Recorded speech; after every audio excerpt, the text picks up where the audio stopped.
কালী মন্দিরে চুরি, সিসিটিভি সূত্রে গ্রেফতার চোর এবং ক্রেতা। পূর্ব বর্ধমান জেলার মেমারি পৌরসভার 16 নম্বর ওয়ার্ডে ইছাপুর দক্ষিণ ক্যারেনপাড়া কালী মন্দিরে চুরির ঘটনায় এলাকায় চাঞ্চল্য ছড়িয়েছে।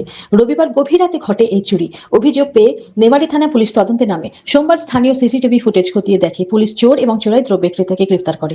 ধৃতরা হলেন বাচ্চু মল্লিক ও শেখ ইনসান। মঙ্গলবার তাদের বর্ধমান আদালতে পেশ করা হয়। স্থানীয় বাসিন্দা নিরুপম দেবনাথ জানান, কালী মন্দিরের গ্রিলের তালা ভেঙে পিতলের 2টি ঘট এবং 4টি 3 কাঠি চুরি হয়েছে। ঘটনার পর থেকে এলাকায় উত্তেজনা ছড়িয়েছে। রবিবার রাত 1টার সময় চোরটা আমাদের পাড়াতে আসে। প্রথমে এইখান দিয়ে এসে আমার দোকানের সামনে চোরটা আসে, যে আমার দোকানে তালাতে টর্চ লাইট মেরে দেখছে তালা দিয়ে আছে। তারপরে মন্দিরের পিছনের বাড়িটা টর্চ লাইট মেরে দেখে তালা দিয়ে আছে।